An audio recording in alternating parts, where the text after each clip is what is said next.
This is Shawn Bean, writer and director of Sport Fishing Television, here on location in Charleston, South Carolina, to introduce our keynote conversation as part of the Next Marine Virtual Summit. The multi-hyphenate, Guy Harvey, artist, explorer, conservationist, author, marine biologist, diver, angler, the list goes on. Here's my conversation with Guy about the state of the world's oceans and what the Guy Harvey Foundation is doing to help the future. Why don't we start with some gratuitous self-promotion, which is, we'll start with this, so the good people who are watching can see this was the first project I was brought in and worked with you on, was your big tome, Guy Harvey's Underwater World, which obviously our creative team helped you with. Of course, you did all the heavy lifting, but this was my first Guy Harvey adventure. Then we also have this, which is the origin story, the Guy Harvey origin story, 10,000 chicken sandwiches. And I'll have to let people figure out by reading the book what the title means. I don't think we should give that away here. Another awesome project came out on Father's Day last year. And then we also did this, State of the Ocean, last year as well, a special issue that was part of your foundation gala last year and went to your membership. All of them very wonderful, rewarding projects, and obviously gave me a chance to get to know you and your family, and which I think puts me in a great situation to, ask you the really hardball, difficult questions and make this a very awkward conversation. So that should be a lot of fun. But I actually wanted to start out with some fun and easy stuff. And I thought about this because it happens to me. And of course, I should also mention that I'm wearing the merch. Of course, Guy Harvey Apparel has been a sponsor of Sport Fishing Television for the past couple of years. So I'm kind of like family at this point. I mean, it really is just, can I say that? Can I just go ahead and make these? Yeah, no, thank you very much, Shawn.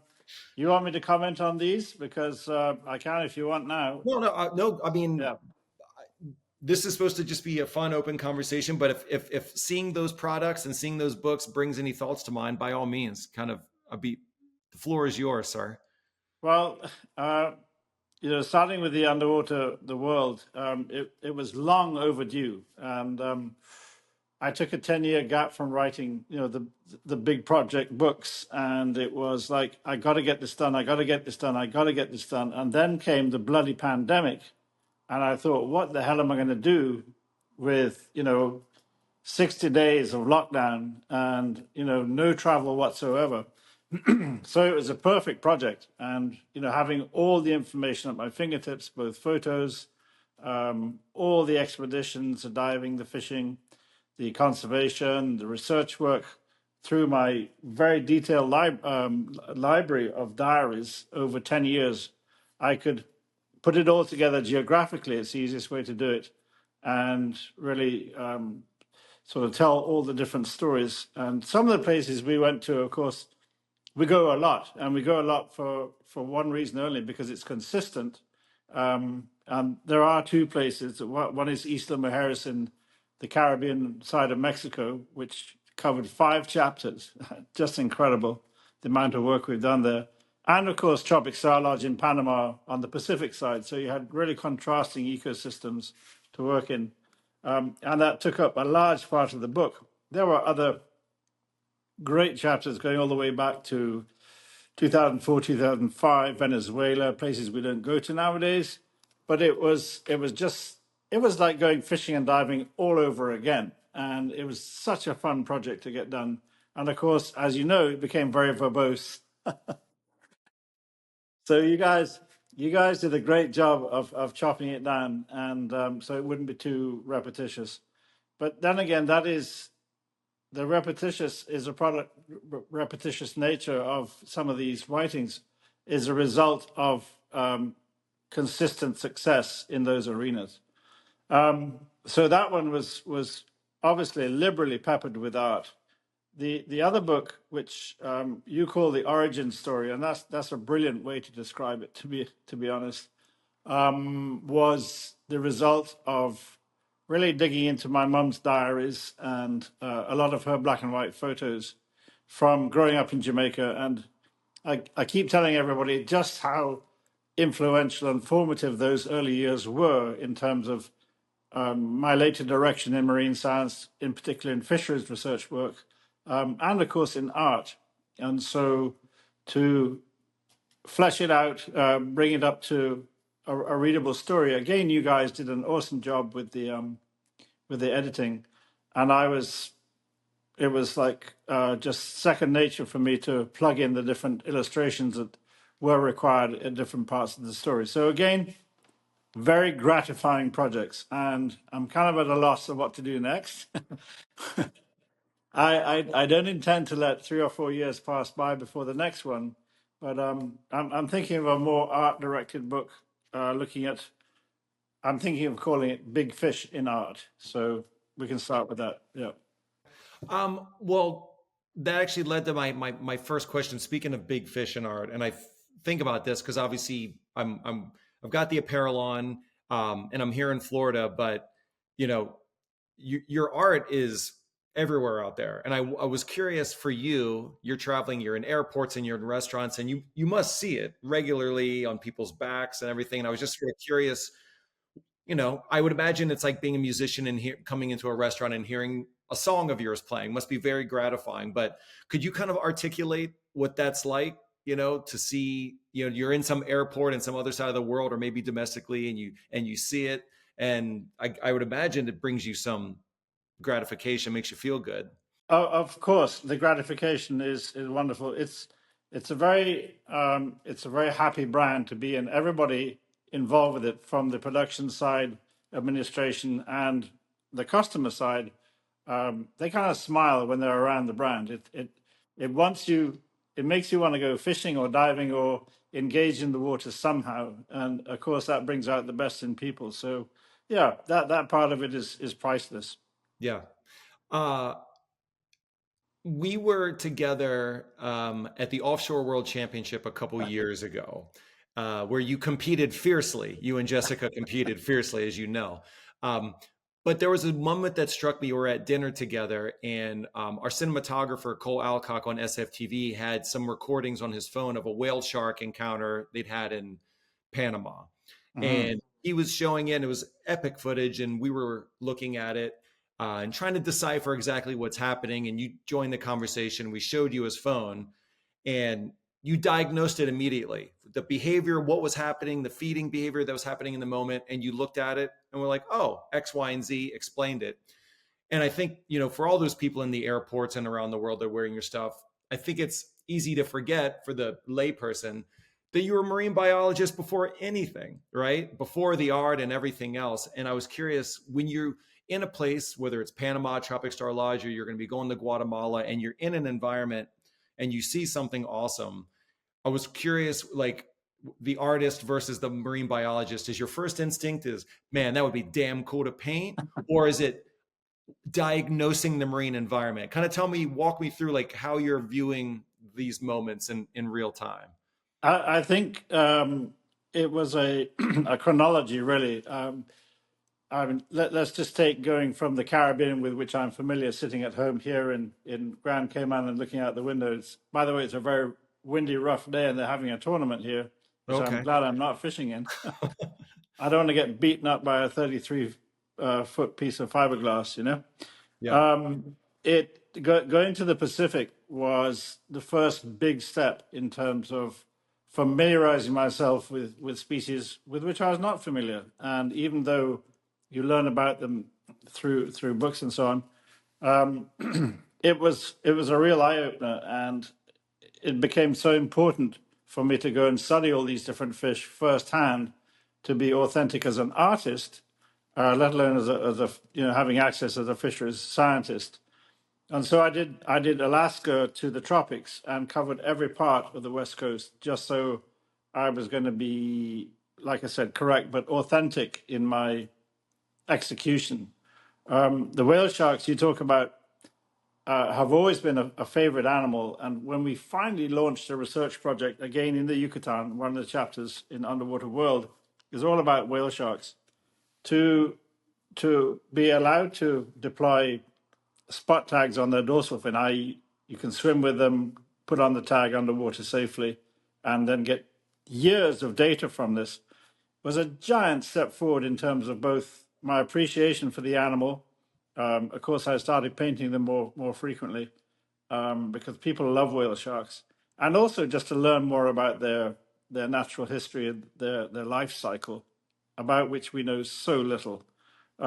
So every animal presents a different challenge, Shawn, and it's just been very nice to be able to make the time, access the animal with the right people, and gather all the content, do all the research work, and produce artwork related to what you're after.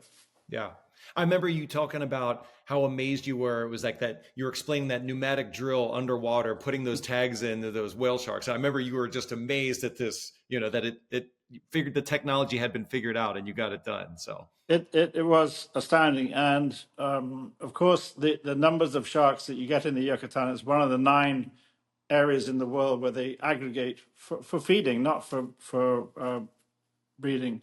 And it's of course we work with the Mexican collaborator Rafael de la Parra consistently on this, and with the Georgia Aquarium people.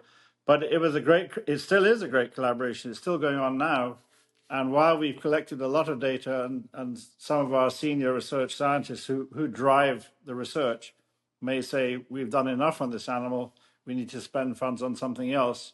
It's like, well, you've got a great opportunity here to actually, because the animals come back to the same place, same time of year, every year, you can switch out dead tags and put on another live tag, a new battery on the same animal. So you can actually do what nobody else has ever accomplished, which is to track an animal, a large oceanic migratory animal, for years. And it's such a unique opportunity. absolutely. Um, I know we started off and want to talk about your foundation throughout this conversation, but I think maybe for a primer for viewers who are going to maybe be learning about it for the first time, would you mind kind of synopsizing your view, the mission, the vision of what the foundation, the Guy Harvey Foundation, is aiming to do or does? So from 1999, we formed the Guy Harvey Research Institute at Nova Southeastern University, and we've been working with Professor Mahmood Shivji for all this time. He became the director pretty soon after, and he's obviously directing the real research work because while I have a good idea of what I want to accomplish, they really know where the urgency is, what matters, what animals are to be prioritized. And so the sharks, of course, are that group of animals that need a lot of work done. And I'm very glad for it because it gave us all the opportunity in the field to dive with them: tiger sharks, maker sharks, oceanic white tips, silkies, hammerheads, all these different species we worked with over 2 decades, with the reason to put on tags or learn about them more or make educational documentaries about them has been really great. So our expeditions have become what I call multidisciplinary. You're putting on tags, you're gathering content for education, and I'm being inspired by interacting with these people, these animals. And of course, some of them are pretty sketchy interactions in terms of, wow, I really didn't want to get into this situation, especially with like makos and some of the bigger tigers. But again, there's nothing like seeing the animal right there to really get your creative juices flowing. So the reason we did it is, of course, to have better management of the animals that you're studying. And as a group, the sharks need a lot of care. They need a lot more research work. There's very little known about many of them.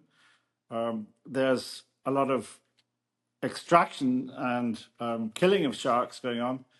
But nowadays, there's a lot of shark ecotourism happening.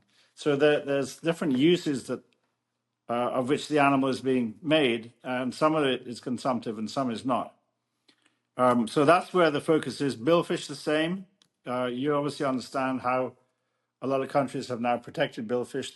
They recognize the value of the living animal, but that doesn't, the story doesn't end there. You still got to research them And as technology is becoming more and more modern, so it allows you to look into their lives with greater detail. On the other side of it is you see the decline of all these wonderful animals steadily as you're putting in all this effort, turning the data into knowledge for people to enact conservation. But guess what? It's not working. And so, you got this tremendous growth of population. In America, that translates in our genre into more fishing time, more effort. Sure, the industry benefits, but the resource is not being helped in any way, shape, or form. Most countries are very slow to really enact serious conservation measures, putting in MPAs, marine protected areas, for example. Coral reefs are really in decline. They provide the habitat for a lot of the nearshore fishing experiences. There's so much going wrong right now, Shawn, and there's just so little money flying around to help do the research work. It's become almost dire, I would say.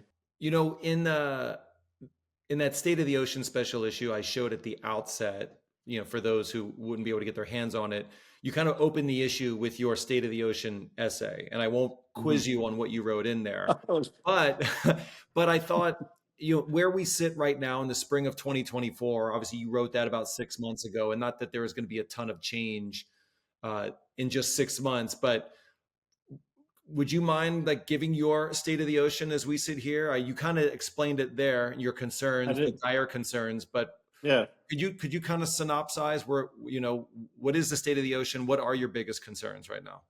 I was in Southeast Asia in March. We went on a no fishing, no diving, but we went to Vietnam and Singapore and then Western Australia. Vietnam was amazing, and the one time we went to the coast down south, it was tropical, one of these beautiful islands, kind of designated as a sort of tourist center. I was amazed how awful the plastic in the ocean was. And we were at this beach and with one of our Vietnamese friends, and in the shallow water, just with a beautiful sea breeze, nice sandy beach. But the amount of garbage and plastic, and they had a team of people on this hotel beach, obviously picking it up. But there was a longshore current, and I sat there, and every 8 to 10 seconds, a large plastic bag or a package or a flip flop or something would float by, just going on the longshore drift. And I filled two huge garbage bags in an hour.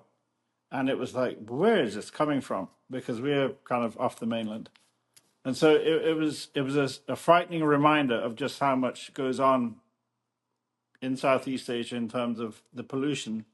And you walk around the cities. We went through Saigon, we went through Hanoi, and all these amazing cities. And garbage collection is primitive, to say the least.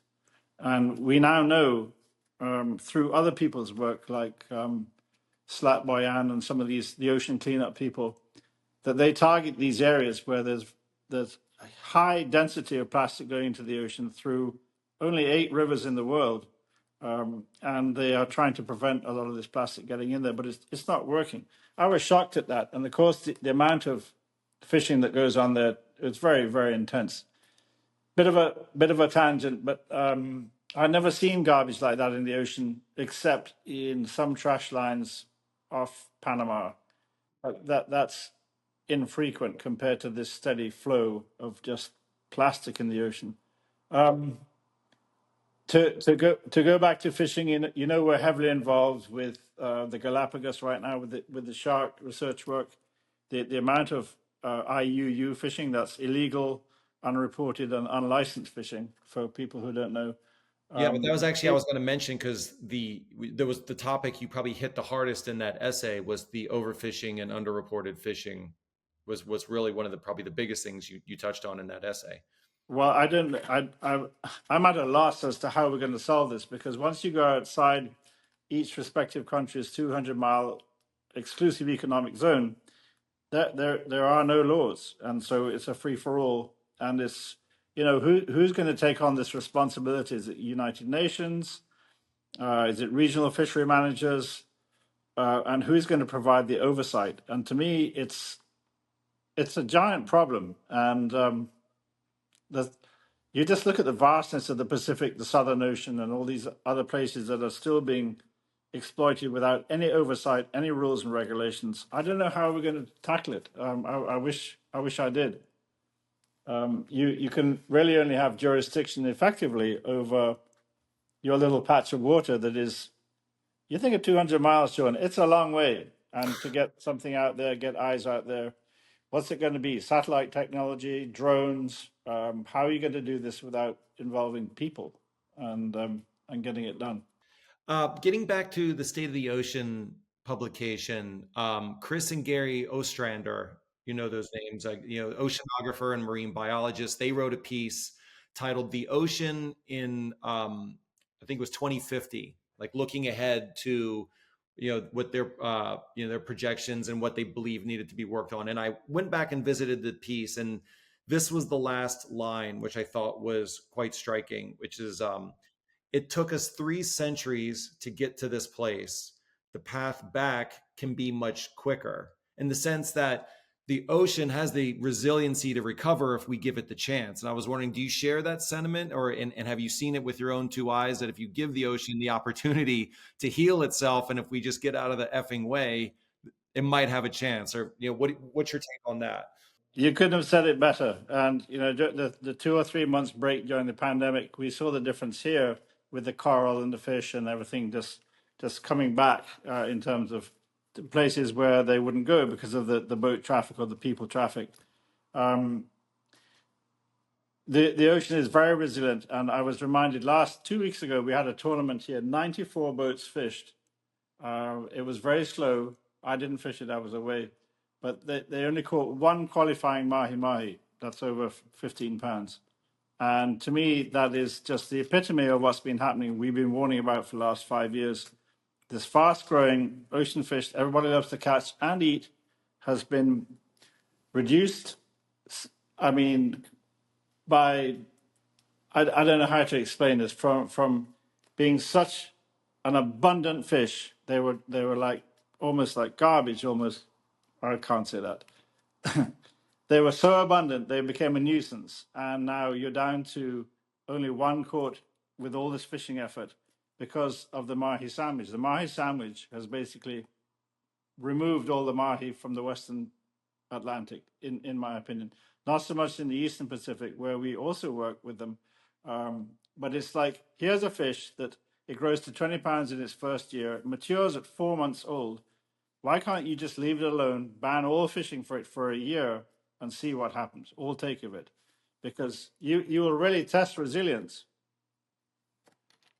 And it's the perfect fish to actually do something really radical with. And everybody, it's an obvious animal. Everybody sees it in the ocean, and if you give it a break for a year, I think it will make a huge difference. But it goes back to all the protections that you put in place bit by bit. But MPAs are the most meaningful way to execute any kind of conservation in a shallow reef environment, especially with corals, with which we're familiar, because you're protecting everything within that habitat. It's not You're not just protecting a grouper or a mahi or whatever. Everything benefits from that action, and of course there is overspill into the areas where taking is allowed. But generally, the thing has been far too much extraction without protections. You can have extraction with You cannot have extraction without protections in the long term if you're looking to manage fisheries over a long period of time. And that has been proven over and over and over again for everything from conch to scallops to lobsters to finfish. There have to be better methods of protecting. At least everybody's talking about at least 30% of the ocean nowadays, if we are to be to extract resources in a sustainable way. Otherwise, it's not going to work. And so by 2050, as I think they said, it's not going to look good. Well, it wouldn't be right if I didn't talk to you about the foundation and the research institute to not give you a little bit of time to talk about sharks, right? So, wanted to touch on shark protection and advocacy, which obviously has just been core to your brand DNA, the foundation. And I went back and again looked at some of the stats, and I know that it was the Research Institute that provided those first estimates. I think it was about 20 years ago about the volume of sharks that were being killed in the shark fin trade, and it was upwards of 70 million, which is just hard to even imagine and picture. And certainly a lot of advocacy laws, have happened in those 2 decades since then. But getting back to your state of the ocean, what is your current assessment? Are you pleased with the direction? Certainly, I'm going to guess you're going to say there's more to be done, but where do we stand again here in 2024 as it relates to shark protections and advocacy worldwide? Yeah, to put that figure in context, it was 40 to 73 million sharks per year being killed in the shark fin trade. Yep. So nobody would ever be able to get anywhere close to that estimate again, because the Hong Kong fin trade pretty much closed off, and the Central American fin trade closed off any access to that fishery whatsoever. So everything else from now on is just being a guess.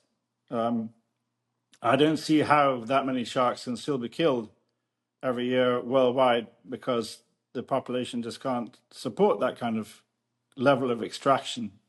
And sharks' biology doesn't allow them to reproduce to replace the lost numbers as fast as we're taking them, except in some places where you have local abundance. And of course, the southern USA has been the subject of a lot of conversation recently because of shark protection there has been working, and several species have bounced back, so to speak, in the last 2 decades. And it's causing a little consternation amongst fishermen in particular. They're still being caught and killed. That some people say in our business that the shark fin trade and the trade in tuna is now like the cocaine business. They are worth so much money, these shark fins and tuna, different species of tuna, that people will do pretty radical things to buy and sell this commodity. It's pretty shocking, to be honest with you. So I know your audience will want to hear my view on, in Florida in particular, the Gulf Coast, about shark depredation. And we're part of that whole study. There's definitely more research needed on the issue, which has gone to Congress, in fact. But in my opinion, sharks have been around for all this time, 400 million years. We basically bashed them pretty hard. And certainly in Florida, there's been a lot of fisheries going on over decades. And the protections were put in place a long time ago, maybe 3 decades ago, because of the depletion of sharks. And it worked. So they came back. So most people who weren't around fishing 30 years ago said, well, where the hell have all these sharks come from? It's not like they've landed from outer space, Shawn. This is not an invasive species. And not like the lionfish, which is, by the way, a much, much bigger problem than any shark are causing. And of course, it's not on the radar screen because they're not in your face. And so it's a case of what I call reverse.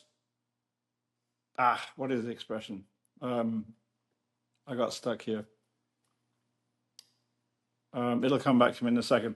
Anyway, the problem is that most of the people, well, some of the old timers will say, "Well, I never seen so many sharks in my life." Well, you didn't, because you killed them all and you forgot about it, and they made a recovery, and you're just not used to seeing the number of sharks. And so it's like we don't want to see people go down that slippery slope again and start killing sharks for no other reason than to cull them, like you're culling seals or deer or something else. We've been there and done that. So there's got to be another way of doing it, which is what this task force will work on. By the way, the lionfish problem still remains, and it's massive, and nobody talks about it. It's a huge problem. Well, I don't know. I mean, they've obviously have those lionfish derbies down in the Keys, but that And they probably work, yeah. they work. But Yeah. to your point, it's just such a, you know, the That's the only population place, populations are just moving at such a rate that obviously an annual Right. event probably isn't enough to. No, and it dings the population for about a week or so, and they reproduce every 4 days, and so their ability to bounce back, unlike the sharks, is remarkable, and we'll never get rid of them. Yeah. Mhm. Well, I also Oh, wanted I to. know what I was going to say. Yeah, go ahead. It was. Sorry, it's about baselines and shifting baselines. So it's a danger that we all face. We get used to, I don't know, the amount of traffic that comes by your door every day, or the amount of garbage you see in the streets in a developing country, or the amount of fish you have in the ocean. And then, but you don't remember what it was like 5 years ago. It was much better, and you had more fish, and you had less garbage, and you had less traffic. And then 10 years ago, as you go back, but you forget about it. So the we've forgotten what it was like to have sharks all those years ago, 10, 20, 30, 40 years. It's like shifting baseline syndrome, but in reverse. And so the conservation worked. The idea was to bring back a multiplicity of species which we had abused. And so I think a couple of species are standing out as being the primary villains in the story, Right. primarily the bull shark. So I would hate to say you got to go and cull bull sharks, but it looks like the fishing community would like to see that happen. But I wouldn't support it. Yeah. Well, the theme of this whole project, this virtual event, is next marine. So it's looking ahead, where we're all headed, and so give me a little bit of a longer term vision, if you have one, for the foundation and for the work you're doing. Sure. There are several things going on right now which are very exciting, Shawn. The first, obviously, the priority is that both Alex and Jessica are very instrumental. Alex is helping on the for-profit side. He is in charge of all the licensing now, our social media marketing and all that. I fully expect in the near distance that he will actually take over the running of the for-profit side.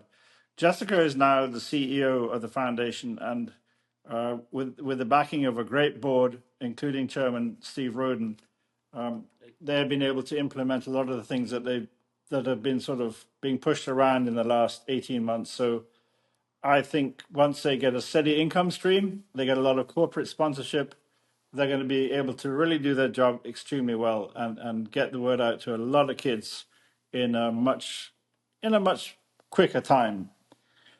There are other exciting projects that Alex is looking at. We're looking at going back into a restaurant deal, perhaps. We want to expand some of our company-owned stores, and the Guy Harvey outpost is something that we want to develop further as well. So we're looking at all of those options, and for me, I can only do what is the basis of this brand, which is paint new art, and so that's going to give me more time to be more productive. And of course, while I have my health, I'm going to be diving and fishing and sporting around and doing stuff in the ocean for as long as I can, and collecting more footage for our educational series. And So writing more books somewhere down the road. I will. I will. It's just that things are going to happen, Sure, and sure, hopefully good things happen, and more adventure, more excitement, sure. more results in the research work. Groundbreaking stuff, more Is conservation. there any species that you feel is your holy grail for painting?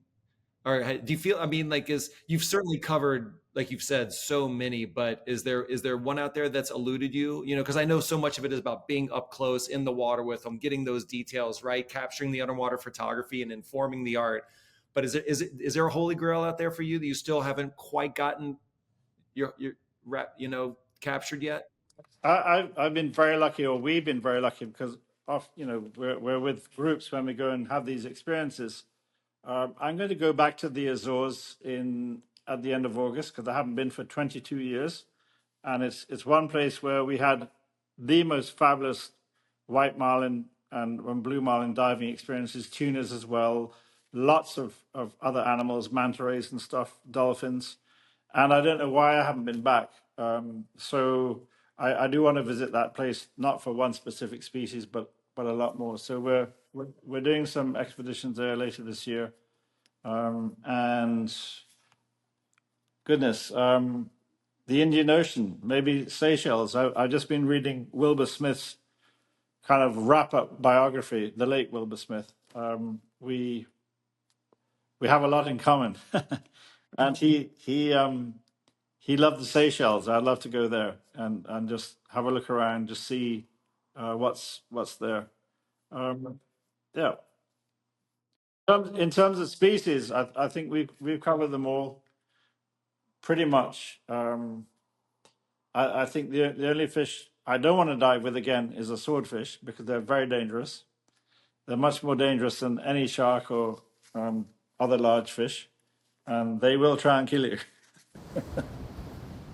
Thank you, Guy Harvey, for your time. If you want to contribute or learn more, go to guyharveyfoundation.org.